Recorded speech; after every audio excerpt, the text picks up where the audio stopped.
તો વિદ્યાર્થીઓ આપણે જે સંતુલન છે તે સંતુલનનો અભ્યાસ કરતા હતા. એમની અંદર છેલ્લે આપણે સંતુલન અચળાંક છે તેના ઉપયોગો સાથે સાથે એનો ગિબ્સ ઉર્જા સાથેનો સંબંધ આ બધો અભ્યાસ કર્યો હતો. ત્યારબાદ આજે આપણે ખૂબ જ અગત્યનું કહી શકાય તેવો ખૂબ જ અગત્યનો જે નિયમ છે તે નિયમ આપણે ભણવા છે તે જઈ રહ્યા છીએ. અને એની અંદર આપણે જે ભણવાનું છે તે આપણે આજે જોઈશું સંતુલન પર અસર કરતા પરિબળો.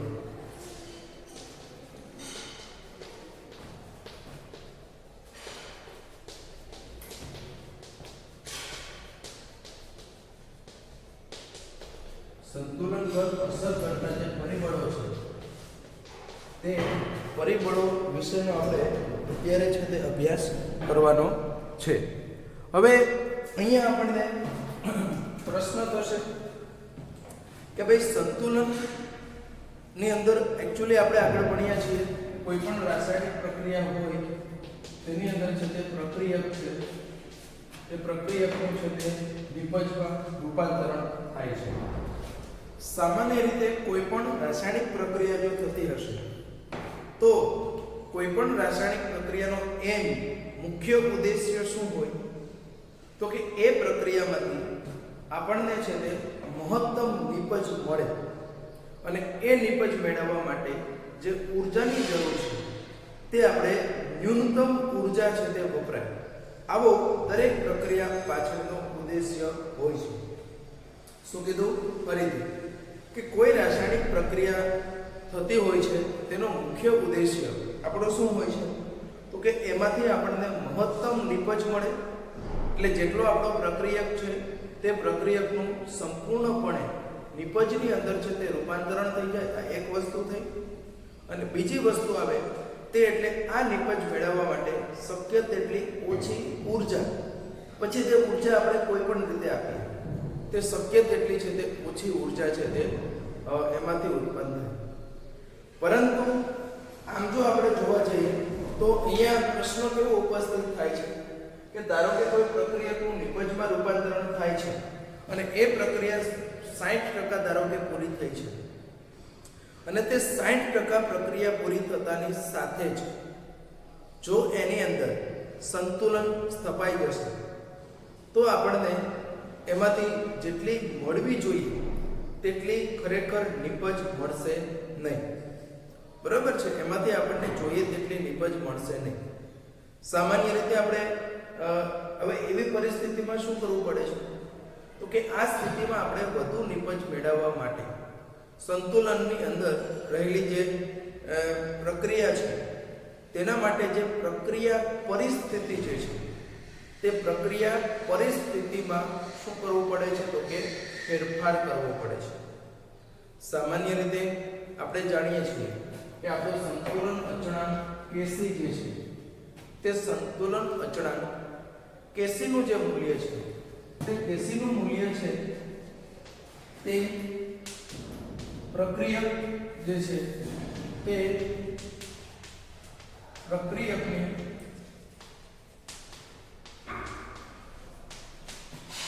પ્રારંભિક સાંદ્રતા જે છે તે પ્રારંભિક સાંદ્રતાથી તો કેવું હોય છે તો કે સ્વતંત્ર હોય છે.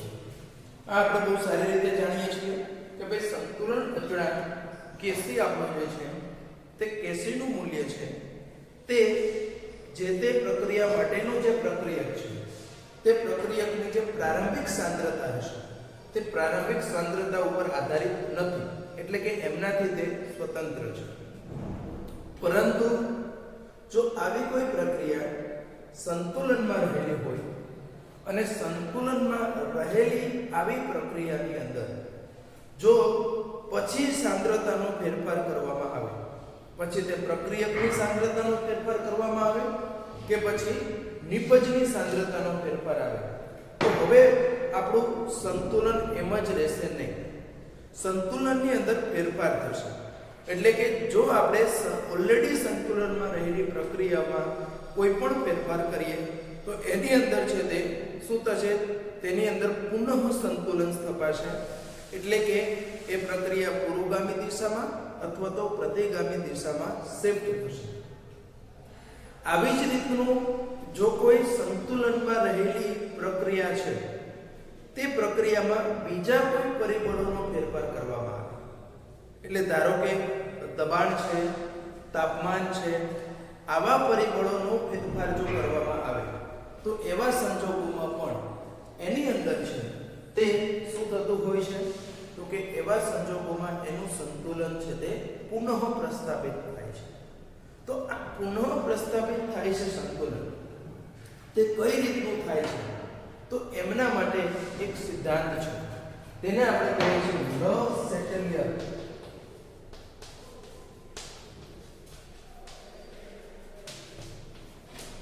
ખૂબ જ અગત્યનો સિદ્ધાંત છે, વારંવાર કેમિસ્ટ્રીની અંદર વપરાતો સિદ્ધાંત છે, લો સેટલિયરનો સિદ્ધાંત. તો આજે આપણો લો સેટલિયરનો સિદ્ધાંત છે, તે સિદ્ધાંત ખરેખર આપણને શું કહેવા માંગે છે, તો કે આ સિદ્ધાંત મુજબ જ્યારે કોઈ સંતુલનમાં રહેલી પ્રક્રિયા છે તે સંતુલનમાં રહેલી પ્રક્રિયામાં સંતુલન પર અસર કરતા કોઈ પણ પરિબળમાં ફેરફાર કરવામાં આવે. જ્યારે સંતુલનમાં રહેલી પ્રક્રિયા પર સંતુલન પર અસર કરતા કોઈ પણ પરિબળ છે તે કોઈ પણ પરિબળમાં જો ફેરફાર કરવામાં આવે તો એમનું એવી દિશામાં પુનઃ સંતુલન સ્થપાશે કે જેથી એનો બાહ્ય ફેરફાર છે તે ઓછો થાય, અથવા તો તમે જે ફેરફાર કરો છો તે ફેરફારનો પ્રતિકાર થાય તેવી દિશામાં આપણું પુનઃ સંતુલન સ્થપાશે. આ સિદ્ધાંતને આપણે કહીએ છીએ લો સેટલિયરનો સિદ્ધાંત. ફરી પાછું હું તમને કહું કે જ્યારે કોઈ પ્રક્રિયા સંતુલનમાં રહે, જ્યારે કોઈ પ્રક્રિયા સંતુલનમાં રહેલી, આવી સંતુલનમાં રહેલી પ્રક્રિયા મીન્સ સંતુલન પર અસર કરતા પરિબળો જેવા કે સાંદ્રતા, દબાણ, તાપમાન, આવા કોઈ પરિબળોમાં ફેરફાર કરવામાં આવે, આવા કોઈ પરિબળોની અંદર જો ફેરફાર કરવામાં આવે તો આપણું જે સંતુલન છે તેમાં ફેરફાર થાય છે. ફેરફાર થાય એટલે એક આ તો પુરોગામી દિશામાં જાય અથવા તો પ્રતિગામી દિશામાં જશે, અને એની અંદર છે તે પુનઃ સંતુલન છે તે સ્થપાશે. પરંતુ આ પુનઃ સંતુલન જે સ્થપાવવાનું છે તે પુનઃ સંતુલન છે તે કઈ રીતનું સ્થપાશે, આ બીજો પ્રશ્ન છે. તો તમે જે ફેરફાર કર્યો છે, ધારો કે એની સાંદ્રતામાં ફેરફાર કર્યો છે, તાપમાનમાં ફેરફાર કર્યો છે કે દબાણમાં ફેરફાર કર્યો છે. ફેરફાર એટલે એમાં બંને વસ્તુ આવે, વધારવામાં પણ આવશે અથવા તો ઘટાડવામાં પણ આવે. પણ આવો કોઈ પણ એની અંદર જે ફેરફાર કર્યો છે તે ફેરફારનો શું થશે, પ્રતિકાર થશે. એટલે એનો અર્થ એવો થયો કે ધારો કે તમે દબાણ વધાર્યું છે તો દબાણ ઘટે તે દિશામાં પ્રક્રિયા શિફ્ટ થશે. ધારો કે તમે સાંદ્રતા કોઈ એકની વધારેલી છે તો એ સાંદ્રતા ઘટે તે દિશામાં પ્રક્રિયા જશે.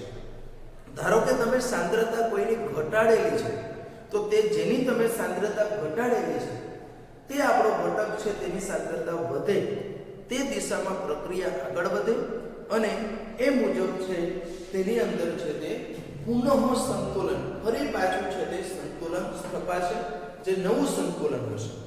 તો આ સિદ્ધાંતને આપણે કહીએ છીએ લો સેટલિયરનો સિદ્ધાંત. ખાસ યાદ રાખીશું, ખૂબ જ અગત્યનો છે. ફરી પાછું હું તમને ત્રીજી વખત રિપીટ કરવા જઈ રહ્યો છું કે જ્યારે કોઈ પ્રક્રિયા સંતુલનમાં હશે ત્યારે સંતુલનમાં રહેલી પ્રક્રિયામાં જ્યારે કોઈ પણ સંતુલન પર અસર કરતા પરિબળો, તાપમાન, સાંદ્રતા કે દબાણમાં ફેરફાર કરવામાં આવે ત્યારે એ સંતુલન એવી દિશામાં આગળ વધશે કે જેથી તમારે જે બાહ્ય ફેરફાર કર્યો છે તે ઓછો થાય અથવા તો તે ફેરફારનો પ્રતિકાર થાય.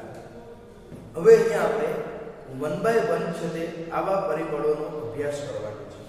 એમાં જે આપણે પહેલું પરિબળ જે જોવાનું છે તે એટલે કે સાંદ્રતાનો ફેરફાર.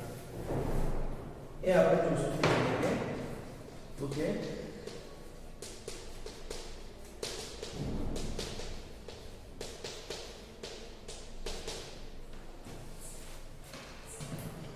ફર્સ્ટ જે ફેક્ટર છે તે એટલે આપણું કે સાંદ્રતાનો ધારો કે કોઈ પ્રક્રિયા આપણી છે તે પ્રક્રિયા ઓલરેડી છે તે કેવી છે તો કે સંતુલનમાં છે.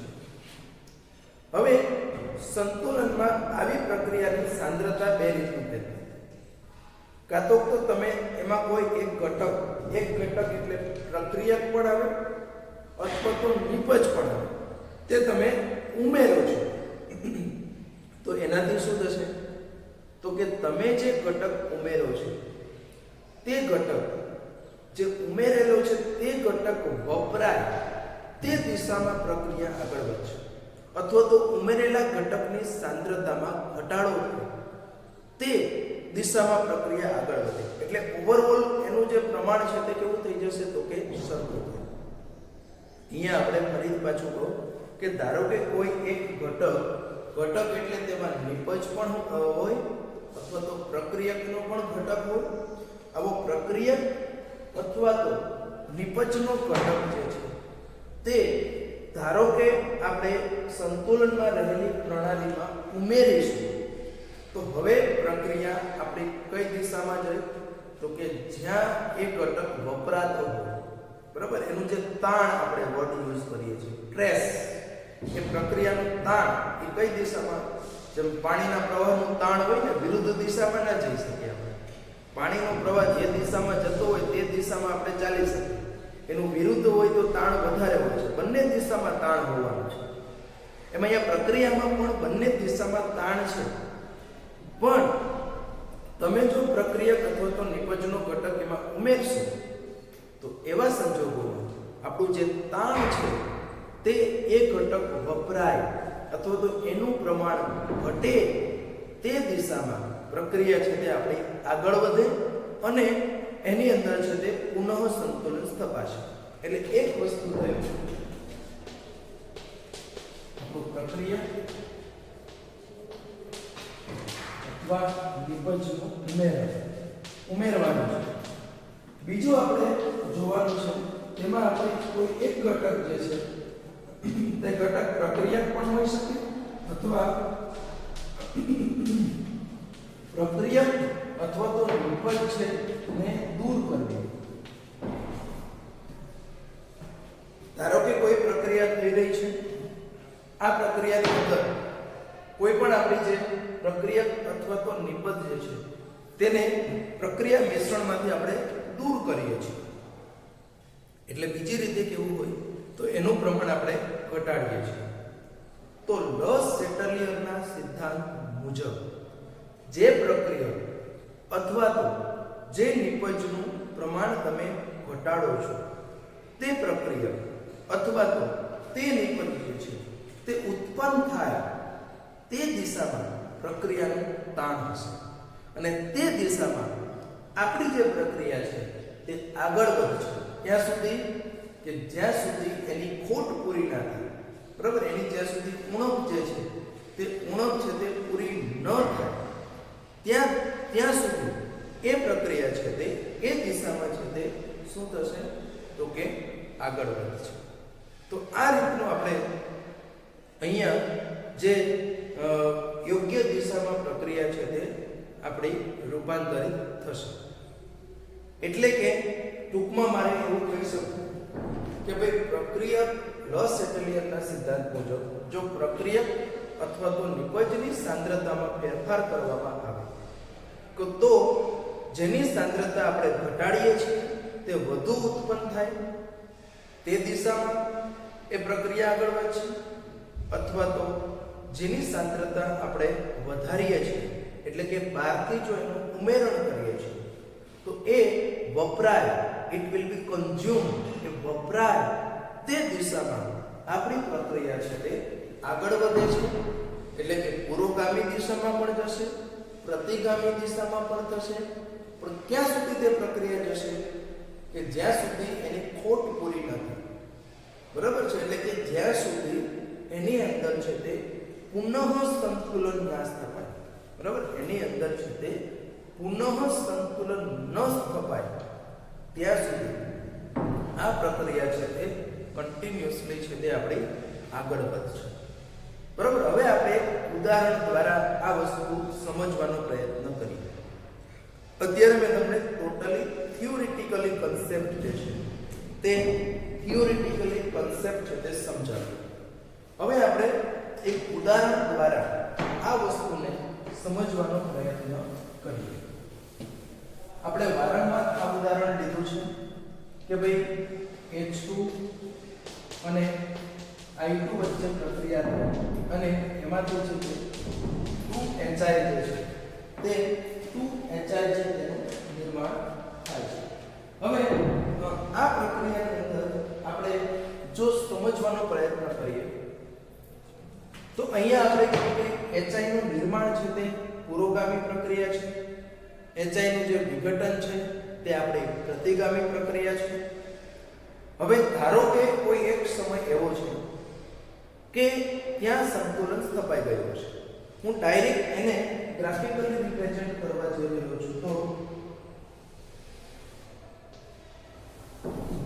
બરાબર સમજો કે ભાઈ શરૂઆતમાં આપણું H2 છે તે આટલું અચળ હશે, એની સાંદ્રતા છે. અહીંયા આપણને એવી જ રીતનું જે આપણું I2 છે તે I2 ની સાંદ્રતા પણ ઓલરેડી એવી થઈ ગઈ હશે. ધારો કે અહીંયા છે તે આ H2 મેં લીધું છે, આ છે તે આપણું I2 છે અને અહીંયા જે નિર્માણ થઈ રહ્યું છે ત્રીજું જે લાઈન છે તે ધારો કે HI છે. અહીંયા ત્રણેયની સાંદ્રતા અચળ છે એટલે કે આ સ્થિતિ આપણી જે છે અહીંયા આપણે આ સમય વર્સિસ સાંદ્રતા લીધી. આ એક એવો સમય છે, આ T1 સમય ધારો કે લઈ લો. અહીંયા ઓલરેડી છે કે એક વખત સંતુલન સ્થપાઈ ગયું છે. નહીંતર આપણે સંતુલન ના સ્થપાય તો મને ખબર કે પહેલા H2 મહત્તમ હોય પછી એની સાંદ્રતા ઘટીને અચળ થાય, I2 પણ ઘટીને અચળ થશે, HI ની વધીને અચળ થશે. આપણી આ વસ્તુ છે. પણ અહીંયા આપણે જોઈ શકીએ છીએ કે ઓલરેડી અહીંયા છે તે આપણું સંતુલન છે તે સ્થપાઈ ગયું છે. હવે ધારો કે H2 આપણો જે છે તે H2 નું અહીંયા ઉમેરણ કરું છું, એટલે કે બહારથી હું એમાં જે આપણો હાઇડ્રોજન વાયુ જે છે તે હાઇડ્રોજન વાયુ જે છે તે હાઇડ્રોજન વાયુ છે તેનું હું શું કરું છું તો કે ઉમેરણ કરું છું. અને એ ઉમેરણ થશે એટલે હવે એની અંદર છે તે શું થશે તો કે બહારથી છે તે હું ધારો કે અહીંયા હાઇડ્રોજન વાયુ ઉમેર્યું. તો હાઇડ્રોજન વાયુ ઉમેર્યું તો આપણે પ્રક્રિયા કઈ દિશામાં આગળ જાય તો કે આપણો હાઇડ્રોજન જે આપણે ઉમેરીએ છીએ, જે ઘટક આપણે ઉમેરીએ છીએ એટલે કે તે ઘટકની સાંદ્રતામાં આપણે વધારો કરીએ છીએ. અને એ ઘટકની સાંદ્રતામાં જો વધારો થશે તો એ ઘટક વપરાય. અહીંયાથી તમે અહીંયા ઓલરેડી સંતુલન સ્થપાઈ ગયું છે, અહીંયા તમે આટલો H2 ઉમેર્યો છે. હવે તમે જે H2 ઉમેર્યો છે અહીંયા બરાબર આટલો છે ત્યાં નવો છે, આ H2 તમે ઉમેર્યો એની સાંદ્રતા વધારી છે. તો આપણે હવે લોસ એટલિયરના સિદ્ધાંત મુજબ જો આને સમજવાનો પ્રયત્ન કરીએ તો આપણે એવું કહી શકીએ કે અહીંયા આપણે H2 છે તે ઉમેર્યો હોવાથી તે વપરાય તે દિશામાં પ્રક્રિયા આગળ વધશે. તો H2 કઈ બાજુ છે પ્રક્રિયક બાજુ, અહીંયા તમે ઉમેર્યો છે તો આને વપરાય છે તે કઈ દિશામાં તો કે નિપજ. એટલે કે આ પ્રક્રિયા આપણી પુરોગામી દિશામાં એટલે કે HI ના નિર્માણની દિશામાં આ પ્રક્રિયા આગળ વધશે. અને HI ના નિર્માણની દિશામાં આ પ્રક્રિયા આગળ વધશે એટલા માટે અહીંયા શું થશે તો કે H2 માંથી જે HI બને છે તેનું પ્રમાણ છે તે વધશે. એટલે HI જે આપણો મહત્તમ હતો તે ફરી પાછો છે તે ધીમે ધીમે છે તે ઘટશે અને ઘટીને એનું મૂલ્ય છે તે અચળ થશે. I2 તો ઓલરેડી આપણો હશે જ એટલે એને આપણે પાછું પણ એનું પ્રમાણ ઘટશે અને ઘટીને અચળ થાય. અને જે આપણો HI છે તેનું વધારે નિર્માણ થશે અને તે છે તે આપણો વધીને અચળ થશે.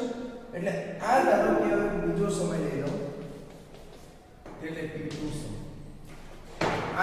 આ જે ગાળો છે અહીંયા સંતુલન સ્થપાયું નથી જ્યારે આ પછીનો જે t2 સમય પછીનો ગાળો છે તે ગાળા દરમિયાન આપણે શું કહી શકીએ કે પુનઃ સંતુલન સ્થપાયું છે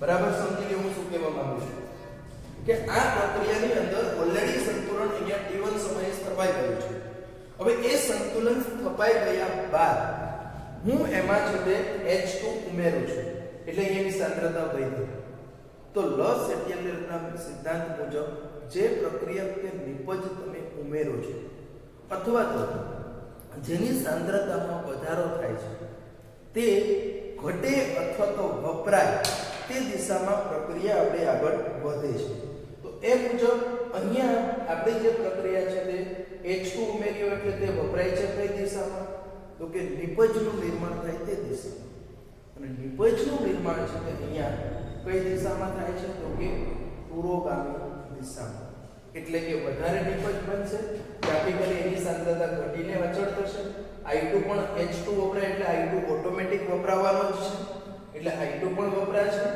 અને HI છે તે વધારે ઉત્પન્ન થશે એટલે તે આપણે કીધું કે ઉત્પન્ન થશે પણ ક્યાં સુધી આ પ્રક્રિયા આવી રીતે ચાલુ રહેશે કે જ્યાં સુધી તમે ઉમેરેલો જે પ્રક્રિયક છે તેની સાંદ્રતાની ખોટ પૂરી થાય ત્યાં સુધી એ વપરાઈ જાય ટૂંકમાં ત્યાં સુધી જેવો તે સંપૂર્ણ વપરાઈ ગયો એટલે t2 સમય પછી પાછું એમાં શું થઈ ગયું તો કે દરેક સંઘટક છે તે દરેક સંગઠન દરેક ઘટકોનું જે સંગઠન કેવું બની ગયું પાછું તો કે અચળ બની ગયું છે બરાબર એમાં રહેલા જે આ દરેક ઘટકો છે તે દરેક ઘટકોનું સંગઠન જે છે તે સંગઠન અહીંયા કેવું બની જાય છે તો કે અચળ બની જાય છે અને હવે ફરી પાછું લસ એટલિયરના સિદ્ધાંત મુજબ એમની અંદર છે તે પુનઃ સંતુલન છે તે સ્થપાય છે અને આ રીતનું આપણે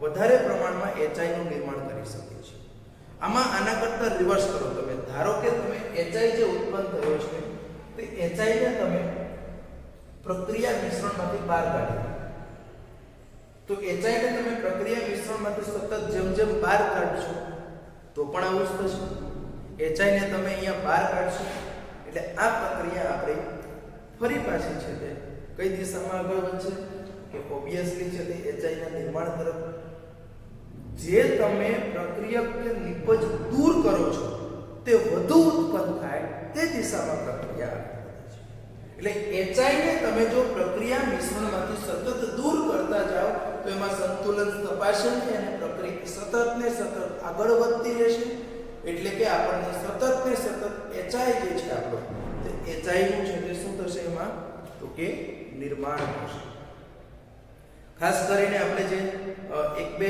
વસ્તુનું જે ઉત્પાદન કરીએ છીએ એમોનિયા છે તો N2 આપણો વાયુ સ્વરૂપે છે આપણો વાયુ સ્વરૂપે છે એમાંથી જે એમોનિયાનું ઉત્પાદન થાય છે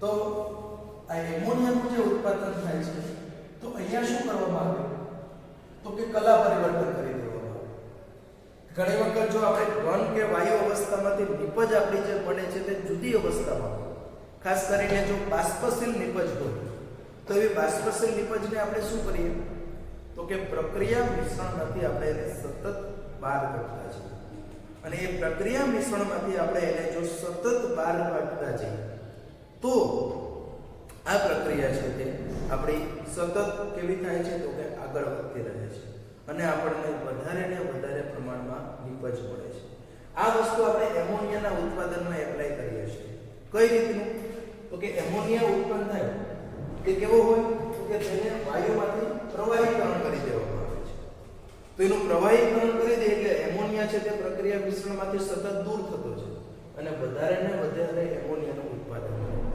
એવી જ રીતે જે કેલ્શિયમ કાર્બોનેટ છે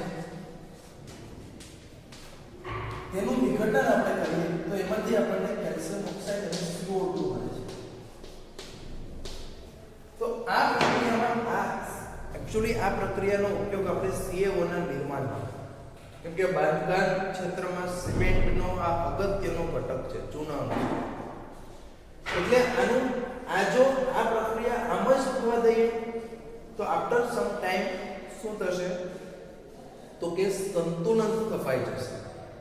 અને એક વખત આ સંતુલન સ્થપાઈ ગયું ત્યારબાદ જો એની સાંદ્રતામાં ફેરફાર કરવાનો થાય તો એ ફેરફાર હવે શું થાય તો કે આપણને વધારે પ્રમાણમાં CaO ઉત્પન્ન નહીં થાય. પણ આપણો એમ શું છે તો કે વી વોન્ટ મોર CaO. તો એ વધારે નિર્માણ કરવા માટે આપણે એકચ્યુઅલી શું કરવું પડે તો કે જે આ CO2 ઉત્પન્ન થાય છે તે વાયુ સ્વરૂપ છે. એટલે એને તમે જો પ્રક્રિયા CO2 એકચ્યુઅલી આપણી નિપજ છે. આ નિપજને તમે પ્રક્રિયા મિશ્રણમાંથી બાષ્પશીલ છે એટલે સતત દૂર કરતા જાઓ. એ હવે તમે આગળ આપણે કીધું કે લસ એટેલિયરના સિદ્ધાંત મુજબ જે ઘટકને તમે દૂર કરો છો તે ઘટક નિર્માણ થાય તે દિશામાં સતત આપણી પ્રક્રિયા આગળ વધશે. એટલે અહીંયા આ સતત આપણી પ્રક્રિયા પુરોગામી દિશામાં થશે અને વધારે પ્રમાણમાં આપણને જે આ CaO છે તે CaO છે તે મળી આવશે, અથવા તો આપણે કહી શકીએ કે એમનું છે તે વધુને વધુ છે તે નિર્માણ થશે. તો આ રીતનું આ સિદ્ધાંત આપણા માટે ખૂબ જ અગત્યનો છે. હવે સાથે સાથે બીજું પણ આપણે જોઈ લઈએ. આ આપણે ગ્રાફિકલી સમજવાનો પ્રયત્ન કરીએ. બરાબર છે? આ હતું તે આપણે ગ્રાફિકલી. હવે આપણે QC ના સંદર્ભમાં આ સમજવાનો પ્રયત્ન કરીએ. તો આ પ્રક્રિયા માટે QC બરાબર શું થશે તો કે HI નો સ્ક્વેર ના છેદમાં H2 અને I. હવે બરાબર સમજો કે હવે આપણે એની સાંદ્રતા વધારી છે કે ઓલરેડી સંતુલન અહીંયા સ્થપાઈ ગયું. હવે સંતુલન સ્થપાઈ ગયા બાદ આપણે H2 ની સાંદ્રતામાં વધારો તો H2 આપણો અહીંયા છેદમાં છે તો H2 વધે તો QC નું મૂલ્ય શું થાય તો કે ઘટે છે. અને કેવું કે Kc કરતા કેવું થશે ઘટશે. બરાબર સમજો હું શું કહેવા માંગુ છું કે તમે કોઈ પણ સમયની સાંદ્રતાનો આ રીતનો ગુણોત્તર લ્યો છો તેને આપણે પ્રક્રિયા ભાગફળ QC કહીએ છીએ. અને સંતુલન એટલે અહીંયા આપણું ઓલરેડી Kc આવી ગયું. આ કોઈ પણ સમયે તમે લ્યો તે QC છે, અહીંયા આપણું Kc છે. તો હવે H2 ની સાંદ્રતા જો વધી તો H2 ની સાંદ્રતા વધી તો QC શું થયું Kc કરતા ઘટ્યું. QC નું મૂલ્ય ઘટશે. અને તમે જાણો છો if આપણે આગળ ભણી ગયા છીએ if QC is less than Kc then our reaction will be occurring forward direction. એટલે કે આ પ્રક્રિયા છે તે આવા સંજોગોમાં પુરોગામી દિશામાં થશે. એટલે પુરોગામી એટલે કે આપણે નિપજ છે તે વધુ મળશે. હવે આના કરતા જો ઊંધું કરું ધારો કે HI ની સાંદ્રતામાં વધારો થાય. બરાબર? અહીંયા ધારો કે હું છે તે HI આપણો જે છે તે HI ની સાંદ્રતામાં વધારો કરું છું. તો હવે HI ની સાંદ્રતામાં વધુ તો QC is greater than Kc થશે. કેમ કે HI આપણો છે તે તો ક્યાં છે તો કે ઉપર છે સમપ્રમાણમાં. તો હવે આપણું QC is greater than Kc થાય એટલે આ પ્રક્રિયા છે તે કઈ દિશામાં જાય પ્રતિગામી દિશામાં. ક્યાં સુધી થાય તો કે when QC is equal to Kc બનશે. બરાબર? જ્યારે QC is equal to Kc બનશે ત્યાં સુધી આ પ્રક્રિયા છે તે આપણી એ દિશામાં છે તે આગળ વધશે. બરાબર? એ દિશામાં આપણી પ્રક્રિયા છે તે આગળ વધે છે. તો આ રીતનું HI ની સાંદ્રતા ઘટે તો પણ QC is less than Kc થાય અને પ્રક્રિયા આપણી પુરોગામી દિશામાં થશે. તો આ રીતનું આપણે સાંદ્રતાની અસર જે છે તે કઈ રીતે થાય તે વસ્તુ સમજીએ. ઉદાહરણ લઈએ. હવે એક આપણે પ્રેક્ટિકલી આ વસ્તુ સમજવાનો પ્રયત્ન. બરાબર? હવે જે આપણે કરવાનું છે તે પ્રેક્ટિકલી આ ફેરફાર કઈ રીતનો થાય તે ઉદાહરણ લઈને સમજીએ.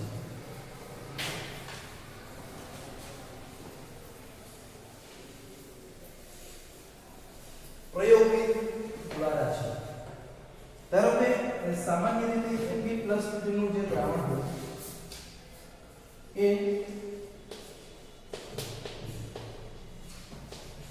એની સાથે આપણે જો થાયોસાઇનેટ HCl- ની પ્રક્રિયા કરીએ આયન સ્વરૂપે એટલે જલીય દ્રાવણ સ્વરૂપે હશે તો એમાંથી આપણને એક આવો સંકીર્ણ મળે છે Fe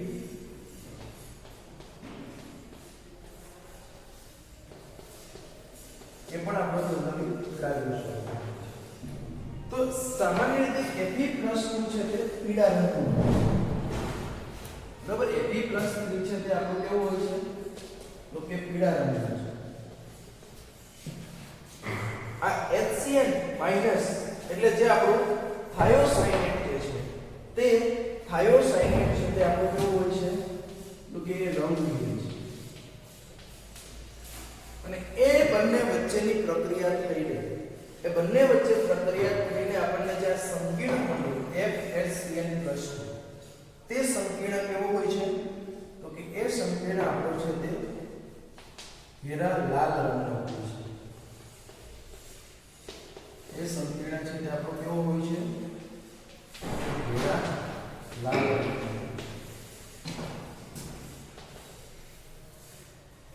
હવે બરાબર સમજો આ આપણે પ્રયોગ દ્વારા સમજીએ છીએ એટલે એનું હવે શરૂઆતમાં Fe+3 આયન છે આપણો તો Fe+3 પીળા રંગનો છે એટલે કે જો આપણે ફેરિક નાઇટ્રેટના દ્રાવણમાં FeNO3 થાય એ ફેરિક નાઇટ્રેટના દ્રાવણમાં જો આપણે થોડા ઘણા પ્રમાણમાં શું નાખીએ તો કે પોટેશિયમ થાયોસાઇનેટ એટલે KSCN નું દ્રાવણ નાખીએ એની અંદર પોટેશિયમ થાયોસાઇનેટ KSCN નું દ્રાવણ જો ઉમેરવામાં આવે તો એ બંને વચ્ચે પ્રક્રિયા થઈને આપણને એમાંથી આ પ્રકારનો ઘેરા લાલ રંગનો નિપજ છે તે મળે છે જનરલી આપણે એને કહીએ લોહી જેવો લાલ રંગ આ પ્રેક્ટિકલની અંદર આ ટેસ્ટ આપણે કરીએ છીએ પ્રયોગની અંદર છે Fe+3 આયનની પરખ માટે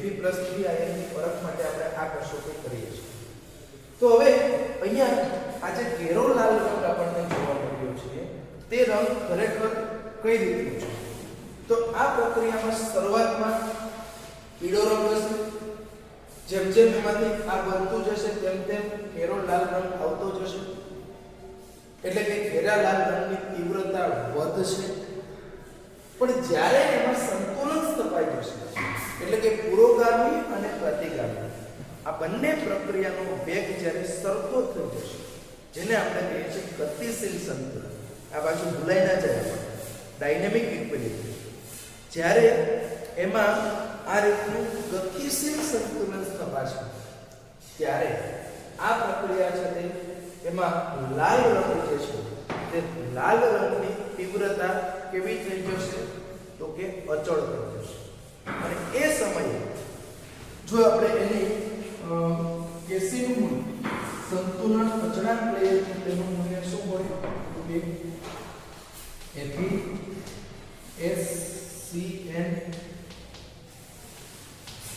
FeCN+2 divided by NaCN-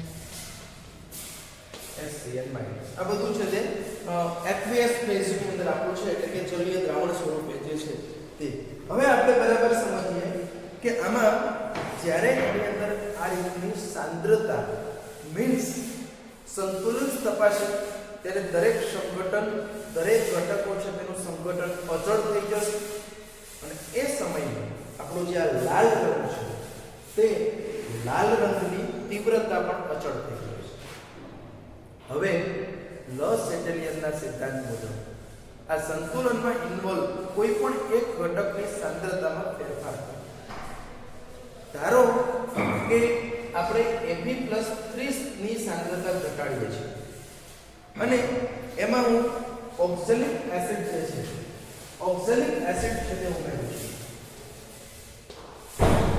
oxalic ion છે જેને આપણે કહીએ ઓક્ઝેલિક આયન આપણો છે તે C2O4 ઓક્ઝેલિક એસિડ એટલે H2CO4 તો આ Fe+3 સાથે આપણો ઓક્ઝેલિક એસિડ છે તે શું બનાવે છે? Fe(C2O4) જે છે તે આપણો થ્રાઇસ.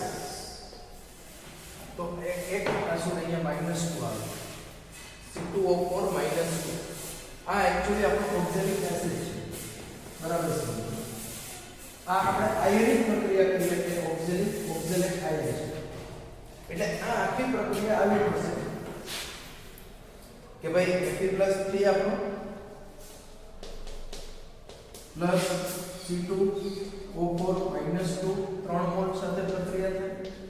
એમાંથી આપણને મળે FeH2O4 થ્રાઇસ. 3 × 6 -6 + 3 એટલે ઉપર કેટલા આવશે? -3.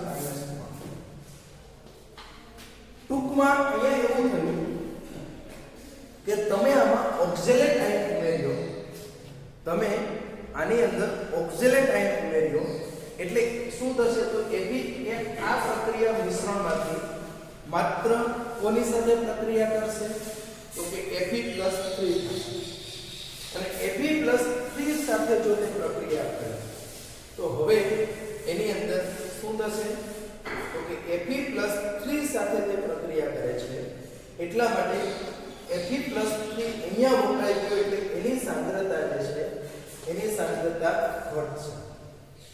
એટલે કે હવે સંતુલન જે ઓલરેડી આપણું સ્થપાઈ ગયું હતું, જે સંતુલન આપણું ઓલરેડી એસ્ટાબ્લિશ્ડ હતું, તે સંતુલનમાં ફેરફાર થશે. અને એ એવો ફેરફાર થશે કે જેથી કરીને હવે આપણું પુનઃ સંતુલન સ્થપાય. પણ અહીંયા Fe+3 ની સાંદ્રતા ઘટી છે, એ ઓક્ઝેલિક એસિડમાં એ વપરાયો છે. એટલે આ સંતુલન આપણું કઈ દિશામાં જાય? તો કે પ્રતિગામી દિશામાં જશે.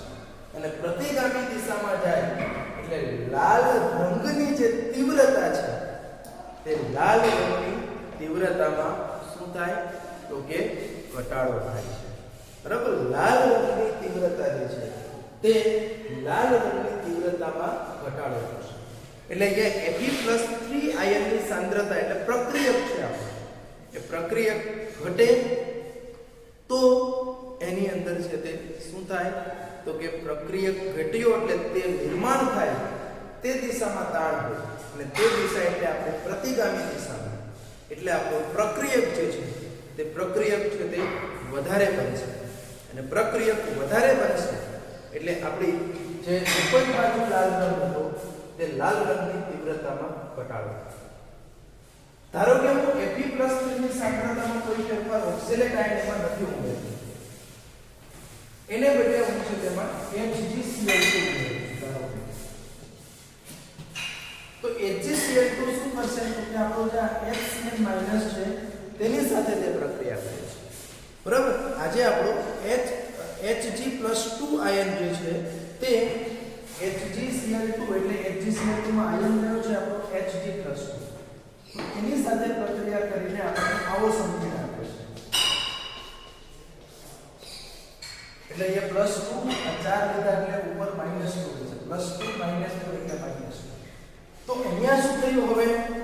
તો કે હવે આપણો જે આ HCl- હતો થાયોસાયનેટ છે તે HgCl2 તમે ઉમેરશો, ઓક્ઝેલિક એસિડ ઉમેરે તો Fe+3 ની સાંદ્રતા ઘટે છે. HgCl2 ઉમેરો છો તો હવે થાયોસાયનેટ ની સાંદ્રતા ઘટે. હવે થાયોસાયનેટ છે તે આપણો પ્રક્રિયક છે, એની સાંદ્રતા ઘટી એટલે હવે પાછી આપણી પ્રક્રિયા છે તે કઈ દિશામાં જશે? તો કે પ્રતિગામી દિશામાં જશે. અને એ પ્રક્રિયા પ્રતિગામી દિશામાં થશે એટલા માટે જે લાલ રંગની તીવ્રતા છે તે લાલ રંગની તીવ્રતામાં ઘટાડો થશે. બરાબર? એની અંદર તે ઘટાડો થશે અને ઘટાડો થાય એટલે હવે એમાંથી આપણને ફરી પાછું છે તે શું થશે? તો કે પુનઃ સંતુલન તપાસે, રંગની તીવ્રતા અચળ થાય ત્યાં સુધી. એવી જ રીતનું તમે જો આમાં 12 થી સંતુલન તપાઈ ગયા પછી જો વધારે આમાં KCNS નાખશો, વધુ પ્રમાણમાં થાયોસાયનેટ ધારો કે ઉમેરો તો હવે પાછું શું થશે?